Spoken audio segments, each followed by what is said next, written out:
बाळ, फ्रीजमधून श्रीखंड काढ ना. आम्ही पूर्वी घरीच बनवायचो श्रीखंड. त्याची चवच वेगळी होती. आता काय सगळं रेडीमेड.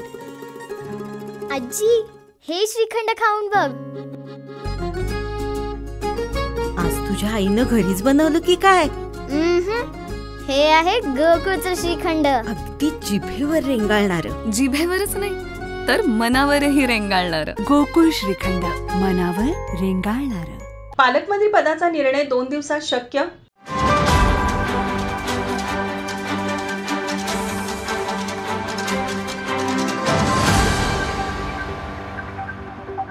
मंत्रिमंडळ विस्तार होऊन कित्येक दिवस उलटून गेले तरी अजूनही पालकमंत्री पदाचा निर्णय झालेला नाही. पालकमंत्री पदासाठी महायुतीतील तिन्ही घटक पक्षांकडून जोरदार मोर्चे बांधणी करण्यात येत आहे. शिवसेनेकडून मंत्री प्रकाश आंबेडकर, राष्ट्रवादी अजित पवार गटाकडून मंत्री हसन मुश्रीफ आणि भाजपकडून कोथरूड विधानसभा मतदारसंघातून विजयी झालेले कोल्हापूरचे सुपुत्र चंद्रकांतदादा पाटील यांच्यात चुरस आहे. सध्या जिल्ह्यात शिवसेना शिंदे गटाचे सर्वाधिक 3 आमदार असल्याने ज्यांचे जिल्ह्यात जास्त आमदार त्या पक्षाचा पालकमंत्री या फॉर्म्युल्यानुसार प्रकाश आंबेडकर यांचे पारडे जड आहे. आता पालकमंत्री पदाचा निर्णय 2 दिवसात होण्याची शक्यता वर्तवली जात आहे. हसन मुश्रीफ आणि चंद्रकांतदादा पाटील यांना पालकमंत्री पदाचा अनुभव असल्याने त्यांच्याकडूनही पालकमंत्री पदावर दावा करण्यात येत आहे. पुण्याचे पालकमंत्रीपद भाजपला मिळाले नाही तर भाजपा कोल्हापूरच्या पालकमंत्री पदावर दावा करणार हे नक्की आहे. आता कोण पालकमंत्री होणार हे 2 दिवसात स्पष्ट होईल अशी शक्यता वर्तवली जात आहे. कोल्हापूरचा पालकमंत्री कोणीही होऊ दे, पण कोल्हापूरचे प्रलंबित प्रश्न